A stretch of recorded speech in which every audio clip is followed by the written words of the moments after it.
Hello दोस्तों, नमस्कार। आज का हमारा विषय है एप्पल वेर की उन्नत खेती। कैसे हमारे किसान भाई एप्पल वेर के बाग से कैसे ज़्यादा से ज़्यादा प्रॉफिट निकाल सकते हैं। एप्पल वेर की खेती कब और कैसे की जाती है, इस वीडियो के माध्यम से हम विस्तार के साथ संपूर्ण जानकारी एकदम डिटेल के साथ शेयर करने वाले हैं। तो चैनल को सब्सक्राइब कर लीजिए, वीडियो को लाइक कर दीजिए। चलिए शुरू करते हैं। एप्पल वेर की जो डिमांड है दोस्तों मार्केट पर काफ़ी बढ़िया है और आप एप्पल वेर के बाग से भी काफ़ी बढ़िया प्रॉफिट निकाल सकते हैं। टाइमिंग के ऊपर बात करते हैं तो बरसात और गर्मियों पर दोनों सीजन पर आप पौधरोपण कर सकते हैं। बरसात के लिए जुलाई अगस्त, आप मिड जुलाई पर पौधरोपण करें और गर्मियों पर दिसंबर से फरवरी, आप जनवरी के आसपास मिड जनवरी पर पौधरोपण कर सकते हैं। गर्मियों पर काफ़ी पौधा अच्छी बढ़वा लेता है। जलवायु और टेम्परेचर के ऊपर बात करें दोस्तों तो इसके लिए न्यूनतम टेम्परेचर 8 से 10 और अधिकतम 35 से 40 डिग्री सेल्सियस तक टेम्परेचर चल जाता है। और जलवायु उष्ण एवं उपोष्ण जलवायु का यह पौधा है और पुष्पन स्टेज में मध्यम तापक्रम की आवश्यकता होती है। भूमि और खेत की तैयारी तो सभी प्रकार की सॉइल पर आप एप्पल बेर की खेती कर सकते हैं। मृदा की पीएच वैल्यू 5.5 से 7.5 तक चल जाती है। बस उत्तम जल निकास का प्रबंध होना बहुत ज़्यादा ज़रूरी है। खेत की तैयारी नॉर्मल तरीके से कल्टीवेटर दक फिट से आपको पहली और दूसरी प्लोविंग जुताई करानी चाहिए और मिट्टी को भुरभुरी कराने वाले यंत्र जैसे रोटावेटर है या फिर हैरो से ठीक तरीके से मिट्टी को भुरभुरी करा लेना चाहिए। खेत के चारों साइड साफ सफाई होना बहुत ज़्यादा ज़रूरी है और खेत समतल होना आवश्यक है। उन्नतशील किस्मों के ऊपर दोस्तों बात करते हैं तो मार्केट पर एप्पल बेर की सैकड़ों वैरायटी हैं। खासकर सेन्यूर 5 के नाम से आती है, वॉल सुंदरी के नाम से आती है, कैथली के नाम से आती है, गोमा कीर्ति। इसके अलावा सबसे पॉपुलर नंबर 1 पर रेड थाई एप्पल बेर और ग्रीन थाई एप्पल बेर को ही आप लगाएं। यह दोनों किस्में अच्छी हैं। रेड थाई और ग्रीन थाई इन दोनों का उत्पादन भी अच्छा है और मार्केट में डिमांड भी काफ़ी अच्छी है। तो आप अपनी जलवायु क्लाइमेट्स कंडीशन के हिसाब से वैरायटी का चुनाव और सिलेक्शन कर सकते हैं। वेट विधि से ही खेती करें। वेट की चौड़ाई 3 फीट, वेट से वेट की दूरी 12 फीट और वेट की ऊंचाई 1 फीट रखनी चाहिए। और दोस्तों ड्रिप एरिगेशन के ऊपर बात करते हैं तो 20 mm बटन वाली ड्रिप आप लगा सकते हैं। प्लांट डिस्टेंस पौधे की दूरी 10 फीट, लाइन से लाइन की दूरी 12 फीट, यानी L to L लाइन से लाइन की दूरी 10 से 12 फीट रख सकते हैं। पौधे से पौधे की दूरी 10 फीट पर्याप्त मानी जाती है। प्लांटेशन के ऊपर दोस्तों बात करते हैं तो सर्वप्रथम आपको 15 दिन पहले 1x1 का गड्ढा खोद लेना है, 1 फीट गहरा 1 फीट चौड़ा, और 15 दिन की तेज़ धूप लग जानी चाहिए। उसके बाद आपको ट्रस्टेबल बागवानी से पौधे को बाय करना है और एकदम आपको फील्ड पर पर्याप्त मात्रा पर नमी हो और एक एक पौधों की पौधरोपण कर देनी चाहिए।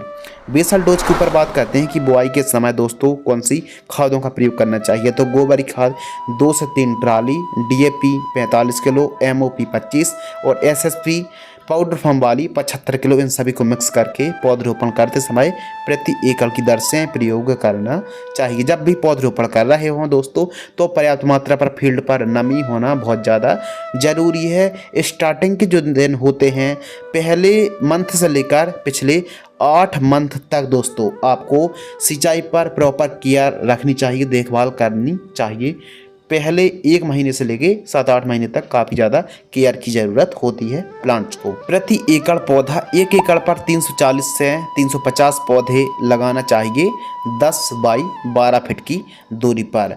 नर्सरी के ऊपर बात करते हैं तो ग्राफ्टेड पौधे को ही आपको लगाना है, रेड थाई या फिर ग्रीन थाई। 35 से 60 रुपये के मध्य प्रति पौधा कीमत देखने के लिए मिलती हैं और आप चाहें तो कलम विधि से भी पौधरोपण कर सकते हैं। 5 से 6 साल पुराने पौधे से भी आप कलम निकाल सकते हैं और आप चाहें तो नर्सरी से ही पौधे खरीद सकते हैं। 40 रुपये के आसपास का भी हमको पौधा मिल जाता है। 350 पौधे यानी 14,000 रुपये के आसपास प्लांट्स का खर्च हमको जाने वाला है। सिंचाई के ऊपर बात करें तो मध्यम सिंचाई की आवश्यकता पड़ती है। टपक सिंचाई से 8 से 10 दिनों के अंतराल पर, फ्लैट इरिगेशन से लगभग 25 से 30 दिनों के अंतराल पर सिंचाई करनी चाहिए। खरपतवार नियंत्रण के ऊपर बात करते हैं तो दोनों बेड के बीच में आप इंटरक्रॉपिंग कर सकते हैं। खरपतवार मुक्त फसल रखना चाहिए, क्योंकि जैसे ही आप पौधरोपण करते हैं तो हार्वेस्टिंग में समय लगेगा। तब तक जो गैप है, जो अंतर है, जो स्पेस पड़ा हुआ है, वहाँ पर आप अलग अलग प्रकार की सब्जियों को दोस्तों उगा सकते हैं। जैसे टमाटर है, मिर्च है, बीन्स है, धनिया, मेथी, पालक, पत्ता गोभी, फूल गोभी, प्याज, लहसुन जैसी फसलों को उगा सकते हैं। आलू को उगा सकते हैं। हल्दी, अदरक की खेती दोस्तों कर सकते हैं। प्रॉपर निराई गुड़ाई तो आपको प्रॉपर करनी चाहिए। खरपतवार मुक्त फसल रखनी चाहिए। अनुकूल राज्यों के ऊपर बात करें तो सभी राज्यों पर आप एप्पल बेरी की खेती दोस्तों कर सकते हैं। स्प्रे शेड्यूल के ऊपर बात करते हैं, सबसे ज़्यादा इम्पोर्टेंट है। तो देखिए, कुछ गिनी चुनी बीमारी आती जैसे फल मक्खी, फली छेदक, मार्ड्स, काला धब्बा रोग, फल सड़न, powder mildew, aphid, leaf curl की समस्या दोस्तों आ सकती है और पत्तियों को नुकसान पहुंचाने वाली वॉलवर्म का प्रकोप देखने के लिए मिल सकता है। तो जो स्प्रे है, फर्स्ट स्प्रे 3 से 4 माह के मध्य की फसल होती है तो 15 लीटर की दर से स्प्रे करें। सेकंड स्प्रे 6 से 8 माह के मध्य की फसल होती है तो एक इंसेक्टिसाइड, एक फंगिसाइड 15 लीटर की दर से स्प्रे करें। एवं थर्ड स्प्रे 10 से 12 माह के मध्य की फसल होती है। एवं दोस्तों फ्लावरिंग स्टेज पर आप एक टॉनिक को, एक फंगिसाइड को स्प्रे कर सकते हैं। फ्रूटिंग स्टेज पर एक टॉनिक को, एक फंगिसाइड को स्प्रे करना चाहिए 15 लीटर की दर से। फर्टिगेशन शेड्यूल के ऊपर दोस्तों बात करते हैं तो न्यूट्रिएंट देना बहुत ज़्यादा ज़रूरी है। फर्स्ट खाद 2 से 3 माह के मध्य की फसल होती है तो गोबरी खाद 5 किलोग्राम प्रति पौधा जड़ों के पास देकर सिंचाई करनी चाहिए। सेकंड खाद 5 से 6 माह के मध्य की फसल होती है। थर्ड खाद 8 से 10 माह के मध्य और फ्लावरिंग स्टेज पर सागरिका, सल्फर, यूरिया, इनकी क्वांटिटी जो कि आप वीडियो पर देख रहे हैं प्रति एकड़ जड़ों के पास देकर सिंचाई करनी चाहिए। कटिंग के ऊपर दोस्तों बात करते हैं, प्रूनिंग के ऊपर बात करते हैं कि पौधे की कटिंग जरूर करें। इससे पौधा लंबाई में बढ़ने के बजाय फैलाव यानी चौड़ाई में बढ़ता है। तार बांस से बंधाई करना भी बहुत ज़्यादा ज़रूरी होता है दोस्तों। तो प्रॉपर प्रूनिंग करना, कटिंग करना बहुत ज़्यादा ज़रूरी होता है। प्रथम हार्वेस्टिंग 1 से 1.5 साल का पौधा फल देना शुरू कर देता है। लाइफ साइकिल के ऊपर बात करें तो यह एक बहुवर्षीय बागवानी है, यानी 1 साल लगाने के बाद काफ़ी लंबे समय तक 30-35 साल तो आराम से चल जाती है। दिसंबर जनवरी माह में रोपण करने से मध्य अक्टूबर में फ्लावरिंग शुरू हो जाती है और फ्रूटिंग जनवरी फरवरी में शुरू हो जाती है। एप्पल बेर एक बहुवर्षीय क्रॉप है। एक बार खेती करके लंबे समय तक आप प्रॉफिट निकाल सकते हैं। बाजार भाव 15 से 40 रुपये के मध्य कीमतें देखने के लिए दोस्तों मिलती हैं। लागत के ऊपर बात करें तो 50 से 60 हज़ार 1 एकड़ में लागत लगेगी। उत्पादन प्रथम वर्ष एक नॉर्मल सा उत्पादन देखने के लिए मिलता है, इसलिए जब 10 से 12 माह के आसपास का पौधा होता है तो कटिंग कर दीजिए। इसके अलावा दोस्तों एक पौधे से 50 से लेकर 70 किलोग्राम फल की हार्वेस्टिंग देखने के लिए मिलती है।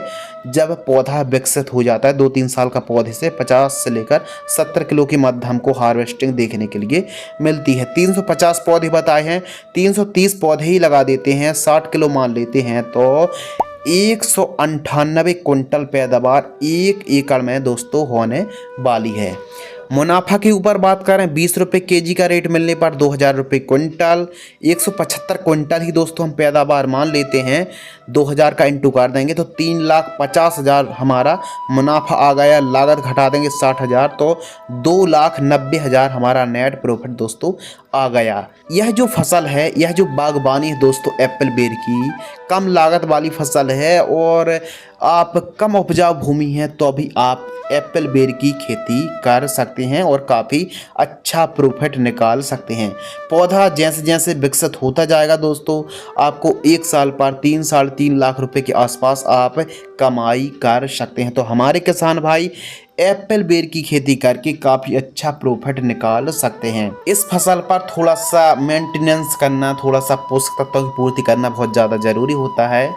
फ्रूटिंग स्टेज से 1-1.5 महीने पहले दोस्तों आप फास्फोरस, पोटास युक्त खादों का प्रयोग जरूर करना चाहिए, जैसे NPK 05234 है, NPK 0050 जैसी खादों को जरूर छोड़ना चाहिए। लगभग 60 ग्राम से लेकर 100 ग्राम प्रति पौधा जड़ों के पास देकर सिंचाई करना चाहिए। NPK 0050 और 05234 इनका प्रयोग करने से बहुत शानदार रिजल्ट देखने के लिए मिलते हैं। अब कुछ किसान भाई दोस्तों एप्पल बेर की खेती कर रहे हैं, जो फलों का आकार, चमक, क्वालिटी उतनी अच्छी देखने के लिए नहीं मिलती है, तो फ्लावरिंग स्टेज से 15 दिन पहले बोरॉन और NPK 13045 का स्प्रे करें। 15 लीटर में बोरॉन दोस्तों आपको लेना है लगभग 30 ग्राम और NPK 13045 आपको लेना है 100 ग्राम। 15 लीटर पानी में घोल करके सिलिकॉन चिप को मिलाकर स्प्रे कर दीजिए। बहुत शानदार फ्लावरिंग सेट होंगे, बढ़िया क्वालिटी देखने के लिए मिलेगी, ड्रॉपनेस की समस्या नहीं आएगी और जो क्वालिटी है फलों की वो एक अलग प्रकार की निखार देखने के लिए मिलेगी। तो इस प्रकार आप प्रॉपर केयर करें, देखभाल करें, बंधाई करें, कटिंग, प्रूनिंग, सिंचाई और इंटरक्रॉपिंग भी आप कर सकते हैं। तो आज की इस वीडियो के माध्यम से आपको बतलाया एप्पल बेर की खेती हमारे किसान भाई करके काफ़ी बढ़िया प्रॉफिट निकाल सकते हैं। यदि दोस्तों आपके मन में कोई सवाल या फिर सुझाव हैं तो कमेंट सेक्शन में अपने सुझाव या सवाल लिख के भेज सकते हैं। मिलते हैं इसी प्रकार कृषि कार्य से जुड़ी नई ज्ञानवर्धक जानकारी के साथ। तब तक के लिए धन्यवाद, नमस्कार, जय हिंद, वंदे मातरम।